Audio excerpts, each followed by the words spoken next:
All right, so let's go ahead and get started. I want to say welcome again to everybody who's joining us. I'm Terry Gibbons. I am the CEO and founder of the Center for Higher Education Leadership. And we are an online platform for professional development for higher education leaders. And we are very happy to be here joining my colleagues from Texas and from Ad Astra to talk about monitoring course registration and responding to real-time enrollment fluctuations. And I know this is something we're all really going to be having to deal with going into the fall. Things are very uncertain in terms of what our enrollments are going to look like. And so, you know, I decided to start the Center for Higher Education Leadership because so many of us out there who are coming out of the faculty don't really have a good understanding of what's out there in terms of technology that can help us get through these kinds of situations and crises. And it's not just a situation of crisis. I mean, obviously, things like course scheduling is something critical that is happening, you know, all the time. But, you know, I've been a vice provost at the University of Texas at Austin. So, you know, hook 'em. And we've got our colleagues here today also from Texas. And then I was also the provost at Menlo College. And so, you know, I've seen how difficult it is sometimes to deal with enrollment fluctuations when you have to change course schedules at the last minute because of a surge or a decline in enrollment. And so, you know, to me, when I saw Ad Astra, I was like, oh my God, I wish I had known about this, you know, when I was a vice provost or provost. I remember when I was a professor at UT Austin, of course, this was many years ago, but, you know, we had a whiteboard. And that's how we did our course scheduling. And then when I was at Menlo College, it was slightly more sophisticated. We would use our LMS software, but you know, we were still doing so much of this by hand. I had assistants who would spend days just trying to get the course schedule lined up. So I would have loved to have had a product like Ad Astra to utilize when we were doing our kind of work around this. And so what's really important now is to think about how can we use course scheduling to deal with rapid changes, because we're all going to be dealing with rapid changes going forward. And, you know, that's just the nature of the crisis we're in and what we're doing. And it's really going to be important to try to manage these issues around student success and our own institution's financial health in a way that is benefiting both the institution and students and faculty, right? I mean, faculty are a key component of this, and making sure that they're getting the right kinds of student setups and so on, because we're going to be managing situations where we may have to have fewer students in the classroom, or if we're in the classroom, or you know, even managing online.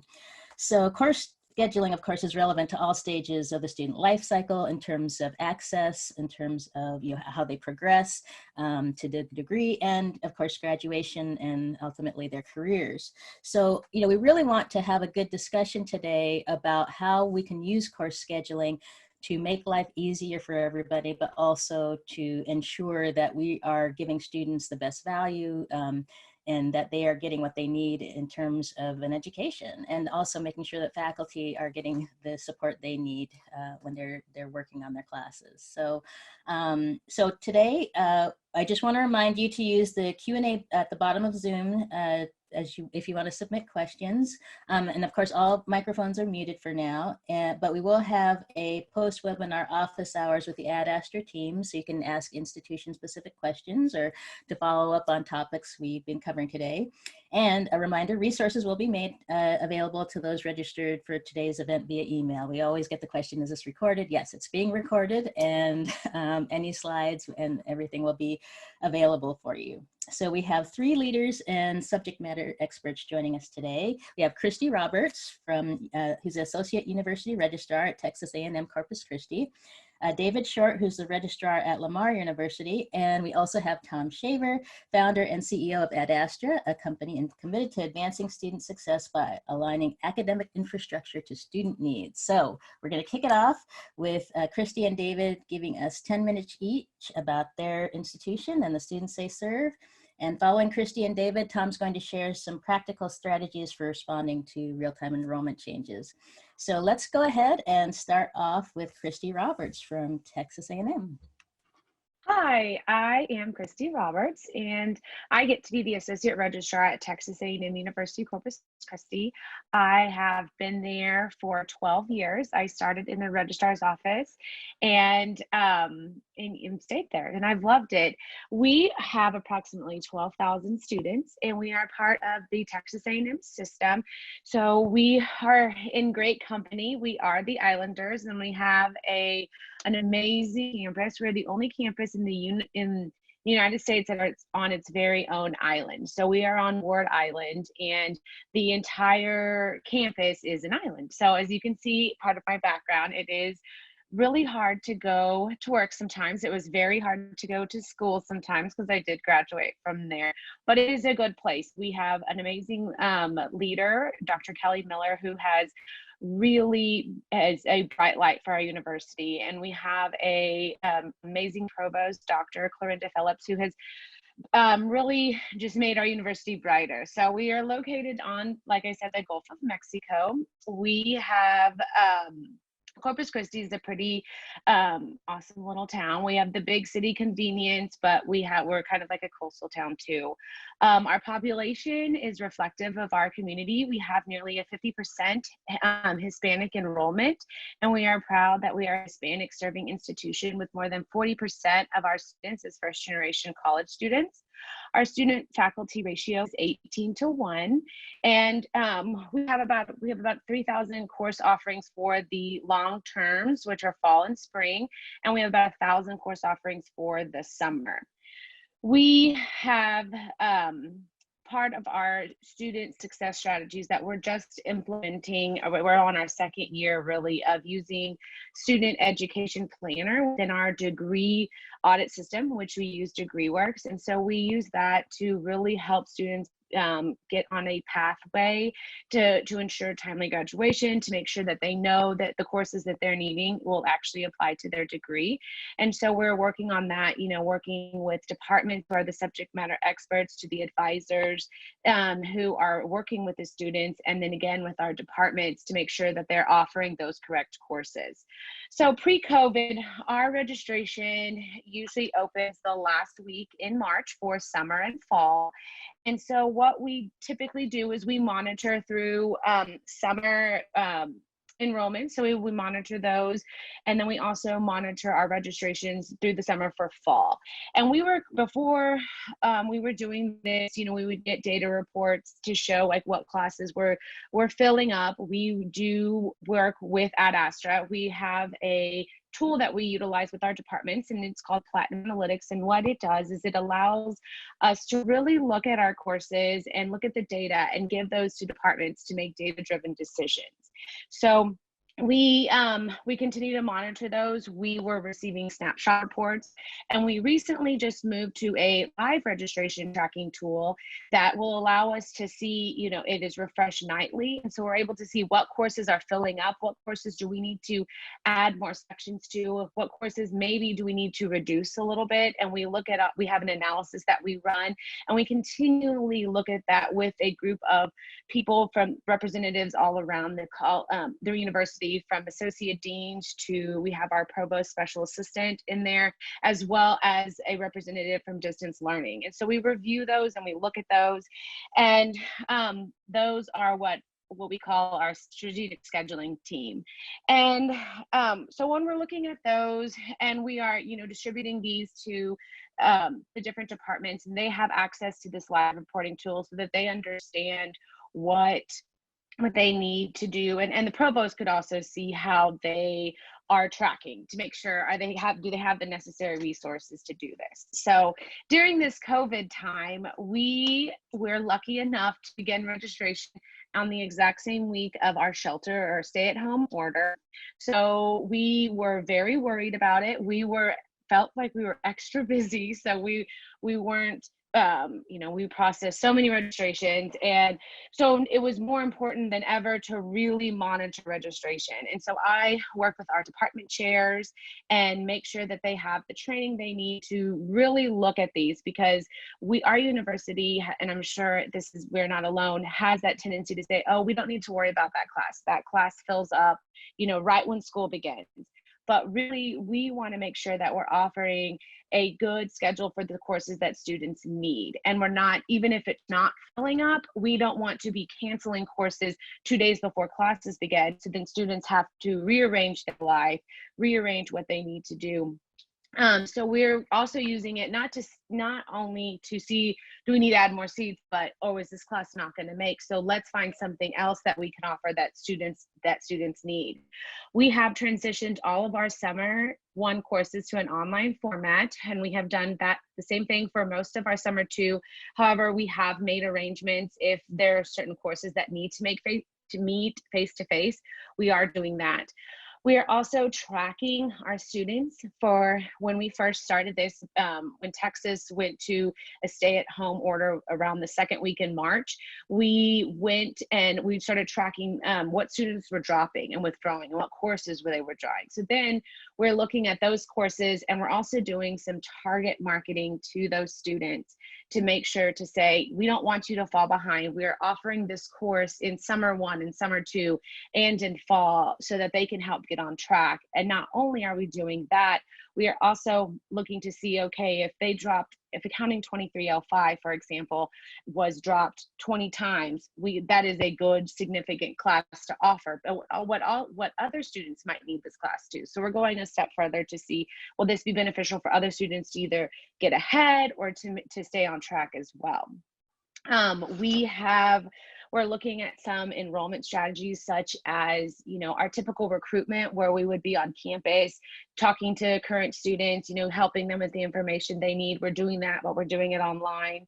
We're doing our typical email campaigns. We just launched a text campaign so that we can stay even in closer contact with our students and ask questions. We have worked with other departments on campus to remove those barriers that students typically had when registering. If they had holds where they'd have to visit the different offices, our office, we're trying to, within reason, remove those barriers so that they can register for courses. And we are available. We're being transparent as a university to talk about what we have planned. And we will, we're also at the same time been doing that for our incoming students as well.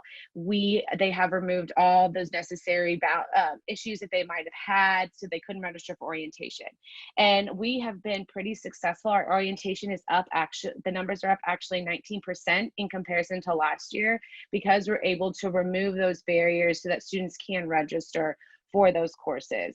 So, and then the last thing that we are working on currently is our enrollment scenario modeling. So we have worked with, in partnership with our Platinum Analytics tool, we are looking to say, okay, let's relook at our fall analysis. Let's look to see what courses did we say was going to need the demand and need more courses, or what courses did we say that we were going to offer that maybe we didn't need to offer so many sections of and take it away. And we're able to say, okay, if we're going to forecast a 5% decrease of enrollment, how does that look for our fall schedule? Or are we looking at a 10% decrease? How is that looking for our schedule? And sharing that information again with the department, so they are making data-driven decisions, because that's what's so important now. And I think we see that across the board with COVID and everybody knows that we're changing and things change from day to day, but we have to really look at the data. That's something in Texas that we're looking at, to reopen Texas is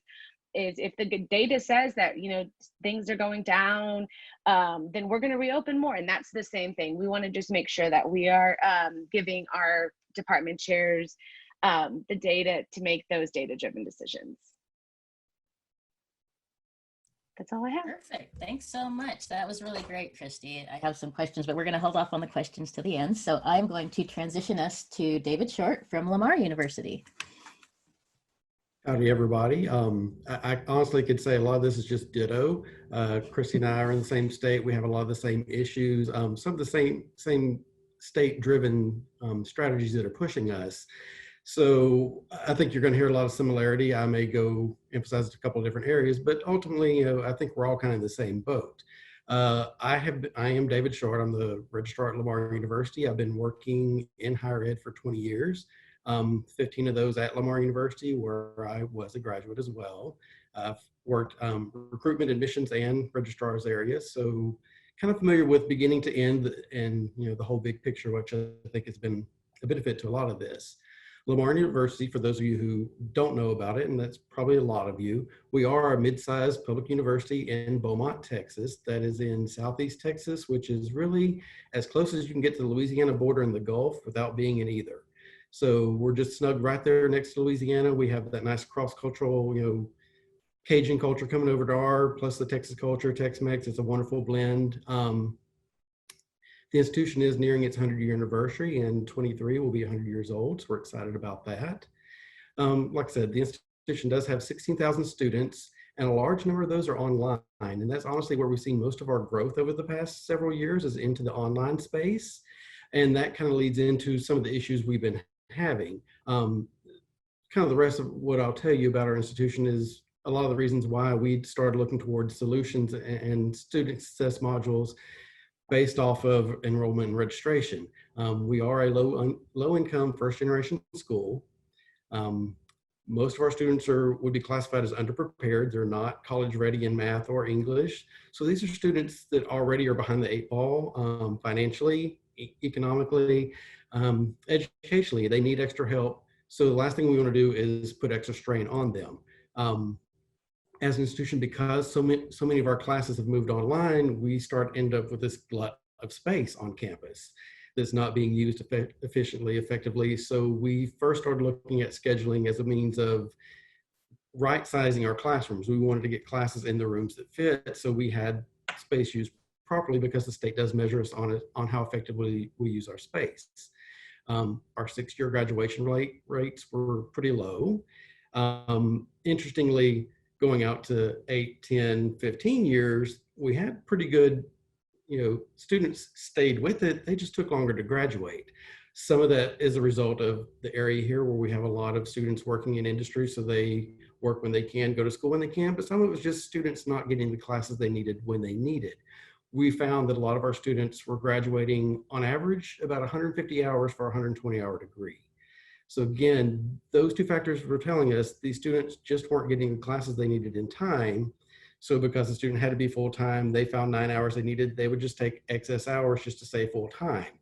Now we know with the new CPOS regulations in financial aid that can't really happen anymore, but it was part of a bad practice we were dealing with that we needed to clean up. So in short, we kind of realized that we weren't really helping our students. We were building a schedule based off of what was best for the faculty, and we would just roll that same schedule year to year to year without much change, without much analysis, and just bad mindset, bad practice. And I'll admit to be guilty too in the beginning of the idea of, if you built 100 seats in English and 100 seats filled, you would say, great work, we did it, without ever thinking about how many students needed those classes and never got into it. So that was a change in mindset that hit me fairly early on in this conversation when we started looking at our scheduling and realized that we had to change something, because we had to get our students out in time. We had to get them out with as few hours as we could, with as close to 4 years as we can, because again, these are low-income students, and every extra semester they're in school, every extra class they pay for they don't need, that's money out of their pockets. And it's just not fair to these kids who are already a step behind most students to put those disadvantages on them. So we really started trying to put more emphasis on what we were offering, why we were offering it, and how we could improve that. To really, that was our biggest deal, is reduce time to degree, reduce the number of hours upon graduation. Our early strategies, I say, pretty middle out driven. A lot of it would start in my office and then go up and down the line, and we would see some change in some areas, some not. All of you know, culture change is not quick, it's not easy, and it's not readily adopted. Sometimes you have to beat it into people, and you really need good leadership from the top to make it happen. And we've been lucky that we have had good provosts who are willing to tell faculty, willing to tell deans, this is really important. One of the early steps, we just had to start really reviewing our degree audit, our degree maps, our degree plans. Realize if we're telling students that you need to take English, these 12 hours in the fall, but you aren't offering those classes in the fall, you were putting them behind schedule if that's a prereq for the next semester. So we had to make sure that what we were telling them to take really matched up to what we were actually offering, because again, it's not fair to the students if we don't. We needed to centralize and verify our data. I'm sure you've all seen this, even the simple question of how many students do you have on campus, how many students are enrolled in the fall, depending on which office you ask, you're gonna get a different answer, and they're all right, but they're all based on different metrics. So we had to start getting data that was believable, because again, if faculty ask you a question and they get 3 different answers, they quit listening. They give up on the data, they say it's no good, and you're never getting them back. That was our experience. So we use several sources, Tableau, Argos, and AASCU, and we just needed to start getting those kind of closer to a line to make sure that the data was the same in all of them. Navigate as well. So we've worked hard to try to make sure that data was consistent between all the sources so people would actually trust what we're telling them. Like Christy said, we worked with that AASCU through some of their software to identify some of our problem courses, particularly courses that were filling quickly, that were overfilling every semester, that are traditionally full, as well as the ones that were never filling and getting canceled. And that's where we started putting our focus. And again, my experience early on is it's pretty easy to convince faculty or a department chair that you need another section, that you need more seats. It's a lot harder to convince them that you don't need a class. So most of our early wins came from, can we add another seat? Can we add 10 more seats in this class? To add more sections is sometimes difficult because you get the answer, we don't have the faculty. But we found an easy strategy, low-hanging fruit of, well, gosh, this section of English is 25 students in a room that holds 27. Can we just round it up? Can we just push that out and fill out the course? And we would get 50 seats to a class sometimes just by filling out the classrooms. Moving from there, over this last semester, we really started seeing some growth. And that's one of the reasons the COVID thing was so frustrating is, like Christy, we kicked off in March with registration. We were actually seeing a lot more response from our strategic scheduling team. People in the dean's office were starting to take responsibility for this. What we would do is identify those same problematic courses, particularly the courses that needed more students. And the second they hit 85% full, we were kicking off emails. We being me, we're kicking off emails to those department chairs, to those faculty members, to the deans saying, hey, this is filling, we're week 1 of registration, can we get more seats? And even if the answer was no, at least we got a reason why. And we didn't have to keep wondering all semester why we never got those seats. And it usually was pedagogically based or financially based. But it really became a good team effort. We saw a lot of response from the dean's offices particularly, and as long as we had them on board, the department chairs would follow suit. Then we went on spring break, and then we never came back. So this new world we're living in, we've already been told funding from the state's going to be reduced this year. So there's a lot of concern about money. We may be down, we may be in the hole. So we really had to start making sure that the resources we had were being put to good use. We couldn't afford, I hate to say this, we couldn't afford to waste money. We couldn't waste money on a class that was not going to make, or that was only going to teach 3 students, when we could put that same faculty in a classroom that would teach 20. Start looking at, if this student had a choice of 5 different classes in this area, could we narrow those choices down to 2 or 3? Can we still offer them what they need, but without as many choices, so we're not paying for 5 classes in one area, paying for 3 classes? A lot of it's just being more proactive versus reactive. In our world, we tend to add sections. We tended to, I say this part has changed, tended to add sections or delete sections, cancel courses like a week before school started. And that's chaos for the students and the faculty. At that point, it's really difficult for the students to find the class they need that fits the schedule they have. Again, we have students that work, so they've got a work schedule, daycare schedule, all these things to work around. If you give them 3 days to find a new class, they may just go somewhere else or drop out of school that semester, or they're not going to take a full-time load, and that reduces time degree. That's not where we want to be with them. So identifying those courses earlier, making those decisions earlier, I can say we have seen since March, I think 20 sections we've canceled that really would have in the past been canceled the week before school start. We've canceled them now because they were low enrollment. They weren't going to make. History showed we didn't need these sections. So we've been able to cancel them earlier, realign those resources somewhere that would actually benefit the students, would actually still have those faculty employed for the semester, just teaching a class that's going to be successful, that's actually going to make. The big change for us right now is that it's been more top-down driven. This has been the provost telling the deans, telling the department chairs, telling the faculty, this is going to happen, this has to happen, and here's why. I'm still involved in the discussions. We're basically providing data at this point, but she's helping actually make the tough calls of these courses are going to be canceled because no one else really can make that decision or is willing to. I can't go tell a department we're going to cut your English sections. The provost can. So she took some power. We made this more top-down approach. It was a lot more collaborative between the provost and the deans about what courses need to be taught. So we've actually seen progress there, and it's hard to say that cutting sections is progress, but we were going to cut them anyways. Now we cut them early enough to make a difference in the students' lives. And we actually, like Christy, are surprisingly up right now in registration. It shocks me, particularly our campus housing. We're up in contracts. We have more people committing to live on campus right now than we've had this time last year. So even though we're in an unsure time, students are trusting us. So we have to be good stewards of that trust. Yeah, that's really great, David. So much of what you're saying resonates with me as a former provost. I had to make a lot of those decisions.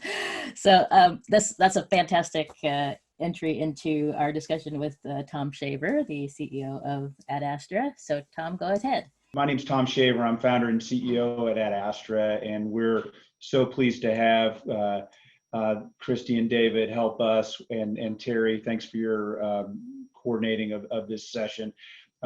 This is the second of a 4-part series where we're talking about how the course schedule can be leveraged more strategically, especially in these uncertain times. And Christy and David done a great job of highlighting the rationale for that approach. I will tell you, because we've been at this a long time, we've been at this over 24 years as a software company, and focused exclusively on scheduling for colleges and universities. And the whole process of putting together an academic schedule, frankly, is something where there's lots and lots of opportunity for us to get better as an industry.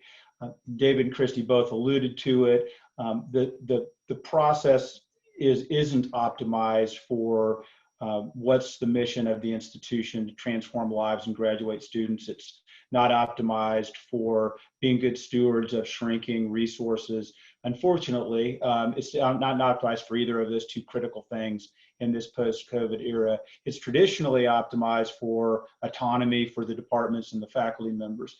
And that's not a bad thing, and it's certainly not an insidious thing where people are taking advantage of anything. It's simply the process that we've just kind of inherited over the years that just needs to kind of get better.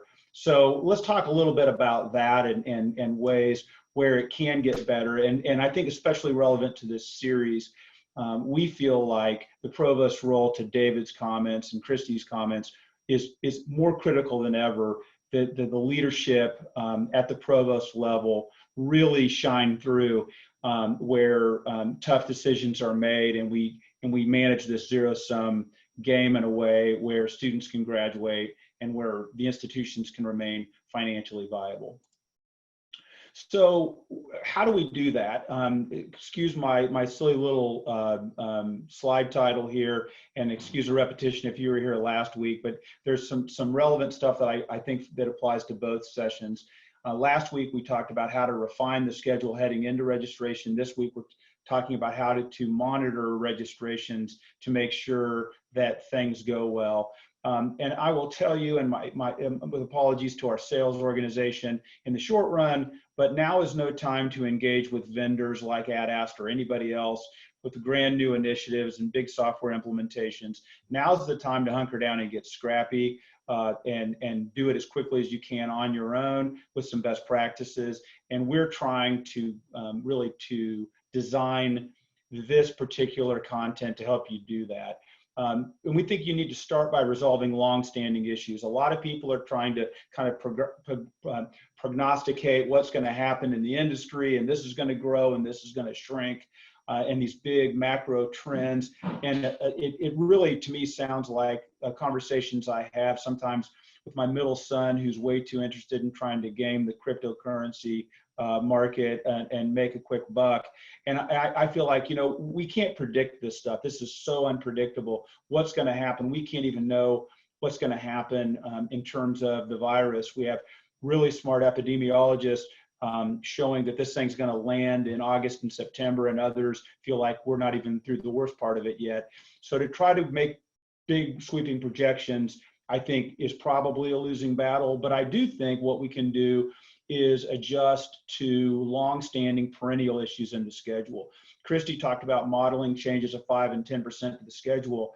And what we find when we benchmark schools, and we've benchmarked over 300 schools, 76 of which are AASCU institutions, we find that there are massive disconnects in the schedule right now that are courses that are have fewer than 70% of the seats full, and courses like David was alluding to earlier that always fill early and have a lot of bottlenecks and cause students to not be able to graduate on time. So our recommendation is to try to get your schedule in order now, and then you're on a better footing for dealing with the uncertainty to come. And then definitely to leverage some of these ideas that we're going to be talking most specifically about in this session, about monitoring your registration, creating a registration watch list. So specifically, and Christy and David already touched on this, don't roll an inefficient schedule forward. By all means, don't roll sections that canceled last fall into this fall, just to turn around and probably cancel them again, especially those of you who are expecting potential declines in registrations. And this shows that even AASCU institutions, who are, by the way, some of the most efficient institutions in our whole benchmarking database, even those institutions, believe it or not, 36% of the courses in your curriculum that are offered in a typical term are underfilled. They're courses that you're having to subsidize with your higher enrollment classes. So we're recommending definitely try to take action on those sooner than later. Late cancellations, to David and Christy's point, are just really, really disruptive to your students and your faculty, and are really, really bad ways of being stewards of your precious faculty resources. So we recommend triaging those kinds of courses. Your traditional low enrollment courses, you need to decide, are they needed for students to graduate this term? And if they are, they're obviously in a special category. Are they required for one or more majors, but maybe not needed this term? Then that's a secondary importance. And then obviously, what we really can't afford are perennially low enrollment, purely optional special topics kinds of courses in this kind of an environment. We also need to make sure we're investing in our core courses. The unfortunate thing that happens on almost every campus we visit is that our most senior, best faculty tend to get bored teaching the Intro 2 classes and gravitate away from those into upper level classes. And almost always that organically creates bottlenecking in first year, especially core curriculum classes that are most important for the most vulnerable students that are trying to get some traction and trying to feel like they actually belong on a college campus and they have a shot at this higher education thing. So by all means, let's don't perpetuate these bottlenecks heading forward, because if we're in an environment where we're desperate for enrollments, we don't want the schedule to be superficially curtailing the very enrollments we're desperate to get. So how do we do these registration watch list things? I'm going to talk about a spreadsheet that you can download or that will be, I think, maybe even emailing out that walks through a methodology. But ultimately, you want to land on 3 separate categories in your watch list.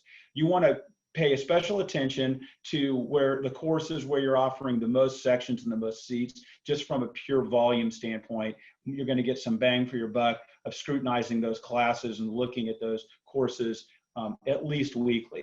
Also, you need to create both a cancellation and an addition watch. Those are going to be those courses where you're worried because they're perennially underfilled or perennially bottlenecked that you might have to make late cuts or late adds. And again, the sooner you can do that, the better for everybody involved. And then the actual process that we recommend following is listed in these 9 steps. This was already shared in the last webinar, but for those of you who either didn't download it or didn't see it, these are the 9 steps. They're all listed in a separate tab in an Excel workbook for your convenience, but they will help you walk through this process. And you can see step number 9, again, is what we're doing here, is we're creating a watch list. You probably can't afford, if you're teaching 2,000 or 3,000 unique courses, to watch every single one of those every single week, but maybe you could have a watch list of, let's say, 100 courses that are the most logical for you to focus on every week to see if they're filling too fast or filling too slow. And these are the steps you can follow in this. There's a spreadsheet that follows. Also, part of this deck that's going to be circulated are some metrics that you can look at to give you some objective justification for this kind of analysis. It's, you know, to David and Christy's point, it's much easier with faculty and with the academic department chairs and deans to make these arguments if you can back it up with objective proof.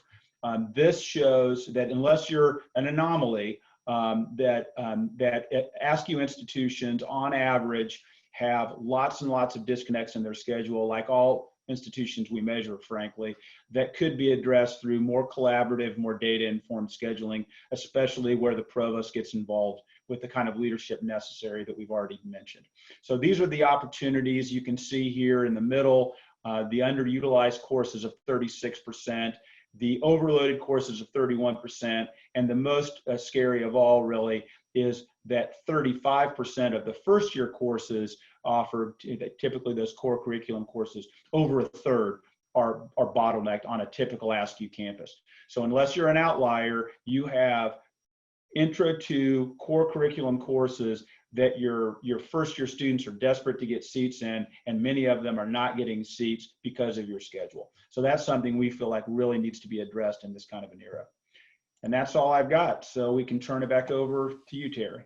Great. Thanks, Tom. That's great. So let's go ahead to the Q&A. I have a few questions that have come in through the Q&A in the chat. So the first question to our speakers is, what are 2 to 3 metrics that you use to determine the effectiveness of course scheduling? Either Christy or David or anybody can answer. I'll say real quick, and I've already mentioned it. For us, the really important ones were time to degree and hours at graduation. Mm-hmm. Yeah, I would agree with that. I think, you know, for coming at it from a provost perspective, it's the time to graduation. You know, that's really, you know, are we offering the right courses at the right time? And believe me, you know, everything you guys have talked about was really critical for us when we were looking at graduation rates and so on. But actually, I really appreciated Tom's point about first year students, because I think first year students is going to be a really difficult one, first year courses, because that's, I think, is where you're going to get most of the fluctuation in enrollment this year. A lot of students are thinking, well, do I wait a year? Do I not? So they might go ahead and register, but then decide they're going to wait a year. You know, so I think we're going to see a lot more fluctuation in first year courses, and that's going to be one where, you know, that watch is going to have to be done very closely. So another question is, what are 1 or 2 good strategies for identifying students who are not on track to graduate on time, noting that many students change majors during their first or second year? Well, what we're doing is we are using our degree audit system for tracking our students and working with our advisors to help them see with our what we call our student education plans, that we have a built-in tracking mechanism that'll kind of go up to say, hey, Christy dropped accounting 2305 and she needs this in her degree plan. And then it goes through based on, you know, the student's pathway. If they do change majors, again, it goes up to say, hey, Christy is now a comm major and she didn't take these intro to comm because she was a marketing major. Another thing that we also do is with our tool that we utilize with Platinum Analytics, we can also see if students are on track, you know, looking to see, did they take their first year, did they take their English and math the first year, and what students are those that did not, and then doing some target marketing to those students for the summer to have them say, hey, Christy, you didn't take English or you dropped it, maybe take it in the summer as a bridge to come along. And so that's what we we're doing before COVID for our summer strategy was to help bridge those courses and offer those type of courses so students could stay on track. And so really looking again at the data to make sure that we're offering those right courses that students will take. Hey, Terry, one related, just to kind of piggyback on what Christy said, and actually what David said about time to degree, we're pursuing a metric that frankly has been a big focus of ours now for the last year, called degree velocity. And we're releasing a specific app that's optimized for tracking groups of students and individual students, their productive progress to degree completion, which is what we call degree velocity. And think of it as a leading indicator to time to completion. The rationale really, it's all related to stuff that's already been said, but the rationale for really anchoring on that metric is that A, it's important, but B, it's actionable. The problem I think the industry struggled with graduation rates is that you can only measure it retrospectively. And so it's awfully hard to get better at graduating students by measuring graduation rates of students that you're no longer your students, right? So we're very excited about the ability. It's a pretty tricky metric to not just look at credit hour accumulation, but also productive credits that meet pathway requirements. But that's what the Velocity app is really targeting here. That's great. Yeah. So I have a question for Christy. Can you tell us more about the COVID course scheduling task force and what is the composition and what's being discussed? Yes, and I think this will answer one of the questions that is in the Q&A. So on Monday, the registrar's office was charged by our provost to head up this COVID-19 fall classroom scheduling task force. And so we actually have our first meeting right after this. And what we're doing, it's representatives from all of the different colleges. And I had mentioned briefly about our strategic scheduling team, and which is comprised of our associate deans. And so our entire scheduling team is on this task force plus others. And so they will be the liaisons that we are talking with. And this is looking at not only the courses that are being offered, but a big charge will be looking at the classroom space and how to accommodate that for social distancing, because our A&M system has said, we will come back and we will be offering face-to-face. We want to get back to as our new normal as possible. And so we're going to be looking at all of our space on campus, and we're going to be looking at our classrooms. How does that look? So I mentioned we started registration and we schedule our classrooms two or 3 weeks before registration begins. So classrooms that have already been scheduled. And so what we're doing now is we are going to completely do it again. And lucky for us, I think that's the easiest part of this whole thing is really optimizing your classrooms, which we already do. And as David mentioned, in the state of Texas, we typically have to fill up our classrooms to at least 65%. So when my boss was telling me about this, I was like, so we're basically doing the opposite of what we typically do. So really looking at and optimizing those courses, we are going to take our rooms and divide the capacities in half and then re-optimize our course schedule to fit those social distancing practices. We're going to work with our library, who typically doesn't have classrooms, and to bring some spaces that could be utilized. We're going to look at our student union to have spaces to hold classes in there, which we typically don't do, and really just going starting over.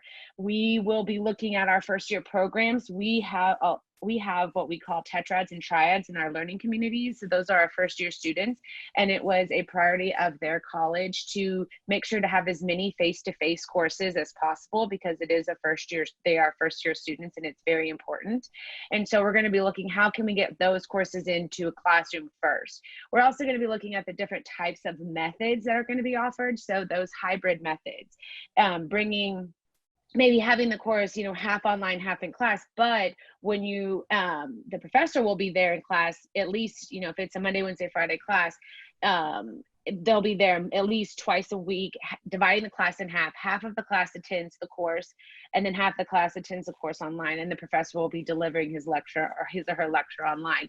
So we're going to be looking at that, the different instructional methods, while still staying in our standard time blocks, which is one of our student success strategies. Is off all of our courses, the majority of them are offered in standard time blocks, so students can and will have at least a good path towards degree, and they're not having to choose what courses they need. So we're first going to look at, you know, those tetrads and triads, and just have people from every institution part of our college, you know. And I think it's going to be interesting. I think it's going to be something that I hope that we can continue and to grow maybe our strategic scheduling team's focus, because we tend to operate in silos, and that's what I have that's the majority of my conversations when we're classroom scheduling, is saying, you know, you don't own this building, you know, so Texas owns this building, like it might have a great view of the ocean, but you know, someone else needs to, they feel it better for pedagogical reasons, they feel it better. So I'm hopeful about this task force. I think that it'll be a good thing, and if anything, just the knowledge that people will get from actually scheduling, because we'll have faculty on there, and so they'll understand, you know, how the process goes. And so I'm very optimistic about it. That's great. And, you know, I totally feel you around the department feeling like they own a particular classroom or space. I ran into that a lot. David, could you talk to us a little bit more about the challenges, especially for scheduling online courses in this environment? I'd say online isn't necessarily a challenge, except when you look at faculty funding, and that's a whole different issue. I think the challenge we have is kind of balancing face-to-face and online. Mm-hmm. And sometimes, like I said, it's the same faculty teaching the same class, both methodologies, and looking at, is there a better way to do this? Is there a better way to do like the simultaneous, where they are actually teaching one section half online, half face-to-face, and would that be a better way to deliver it? I will mention it, just following on Christy's, one methodology that really everything she's mentioned we're looking at, but something else that we are also looking at, because our faculty really are the highest risk group of all the risk groups for this, is a fourth option of faculty being remote, but the students still being in the classroom, or in the classroom and face-to-face, removing the faculty from the classroom setting altogether. Okay. So I'm curious, I mean, you guys have described this to a certain extent. And actually, I'm going to go to one of the questions in the chat. So Christy, you know, you talked about removing barriers to registration. What kinds of barriers have you addressed? So we have looked at a big barrier for our continuing students is a hold that is placed by returning freshman students, and that's having their final high school transcript sent to the Office of Admissions.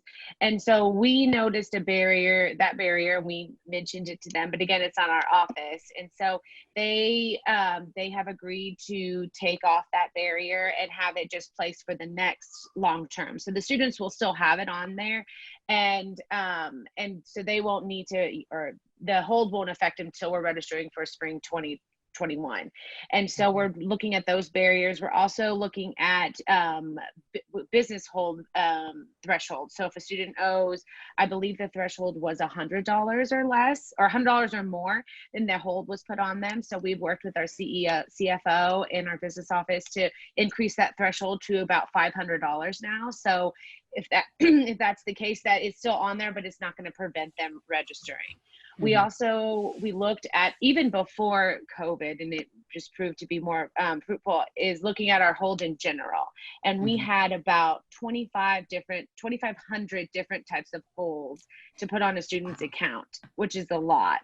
And so, and about 2,500 of those, I would say half of them were registration holds. And we just said, no more. You have to have a very compelling reason why to put on a registration hold. So that was one of the things that we started removing and looking through that before COVID. And I think that's really helped as well.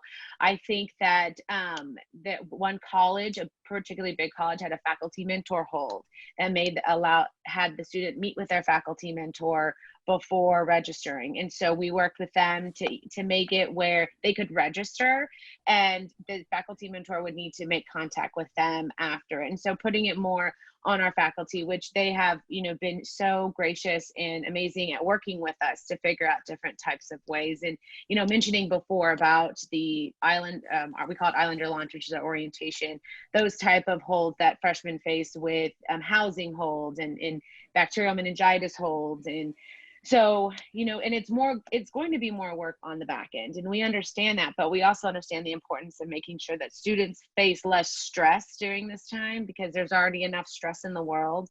And so we know that's the important, and I think our numbers have shown that we're still, a little bit down in fall, but not as down as we thought, right? So Right. we all think these horrible big numbers, but it's in reality, because of our labor and what we're doing, I think we're going to see some good progress out of it. Okay, and we've talked about courses that students need. I'm wondering ways that you've been able to work with departments and deans to make sure that students are actually getting those courses that they need. David, you want to start with that one? Sure. Some of this comes back to the conversations we're having, and we're having them with the provost, with the chair, with the dean, kind of in a collaborative environment of just discussing, again, why this matters. So it's, at least it's not as taken as defensively, and explain what we're trying to accomplish. But yeah, at that point, start looking at choice, start making sure that they know that we're not trying to take choices away from students, choices away from them, not trying to take sections away from them, but just looking at reducing the amount of choices so students can still get through quickly, but they can still teach the sections they need. So a lot of it's conversation really about, can we realign the resources? Mm-hmm. Rather than having to hire 5 new faculty to teach these classes, can we take these 5 faculty you've got here, put them in courses, those 1,000 level, entry level courses that we really need the faculty teaching, so you can get more students in your classes? Because that's what ends up happening is they're short students, but they've got 100 that want to take this entry level course and none that want to take the 4,000 level course. So if we can realign those resources, they actually benefit from it. So it's really coming to them in a partnership, collaborative type of environment, making sure that they understand you're not trying to take anything away from them, but actually trying to get more students to them and get them more graduates, which are both metrics they want to see. Mm-hmm. Absolutely. Christy, did you have any thoughts on that?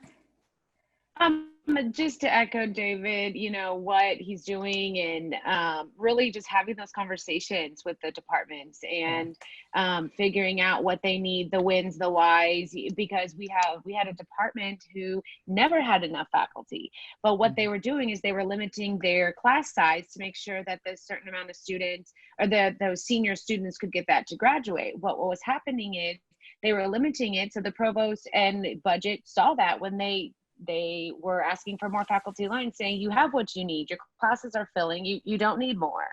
And so the provost has been an amazing advocate, saying, you take our reports that the registrar's office is giving you, look at that data, submit that with your budget, pre-COVID, submit that with your budget, and you might get a faculty line. And I think that's, I've never seen people get so excited about faculty lines, and data. And so it's exciting to, have that and to say, okay, look, if you didn't limit it, or maybe look at the amount of sections it can help you, and reach out. Like I said before, you live in a silo. You've always, I hate the saying, we've always done it this way, and I tell them, I'm like, you can blame me if it doesn't work. Like, you can say, Christy told me to do it and it didn't work. And so we're really seeing, that buy-in, especially right now, that buy-in, saying like, what can we do if there's a course, how can we make it fill, or what, different types of, or what courses can we offer? Right. And reducing like David said, reducing the amount of sections and different times are being offered as well. Right. All right. So we're almost to the end. So what's one last piece of advice each of you would give to participants? David, why don't you start? We'll go Christy and then Tom. It's going to be repetitive, but it really is work with them. You have to build trust. You have to build trust in the data, and that you're not there to take away from them. They need to know that you are a partner, that you're trying to help them and help their students, and be as non-threatening as possible. So it's trust building for me. I'm all about building team collaboration and trust. So that's, to me, been the most important thing. All right, Christy. Again, I echo David's sentiments, and really just be flexible in your thinking. It might be out of the box. It might be something that you think is completely crazy. Oh, that crazy lady in the registrar's office, or, it's just really being flexible with your courses that you're offering, with your space that you're utilizing. And just remember, like, everybody's going through the same thing in the world, or we just get to do, make a difference in students' lives. And so I just think it's important to remove those barriers for students, remove those barriers that from the colleges when they want to offer, classes, and make sure that you're using that data to make those decisions. And I promise you it'll go a long way. Great. Tom?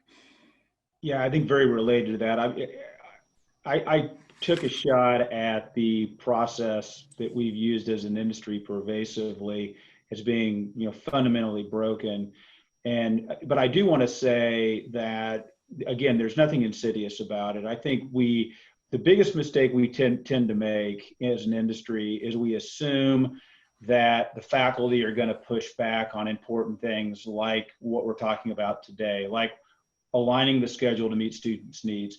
Our experience has actually been quite different than that, that if you use data and if you ground it in the mission of the institution of graduating students and transforming lives, the faculty are on board. That's why they got involved in the first place, but they can't see the forest for the trees. And that's our job as partners. That's your job as leaders, is to help them see the big picture and how their small decisions anchor to a broader strategy and mission.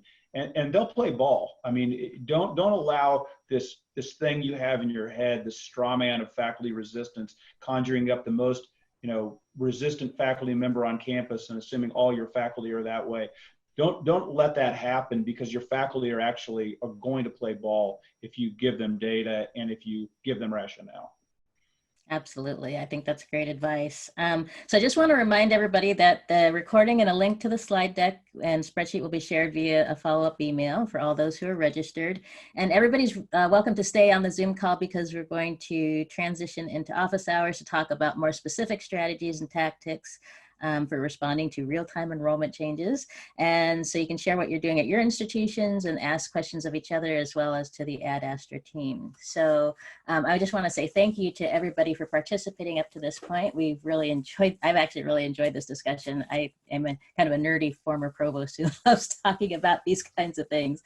And you can check us out at higheredleads.com. Again, I'm the CEO and founder of the Center for Higher Education Leadership. And please hang out and join us for the office hours. Thanks, everybody.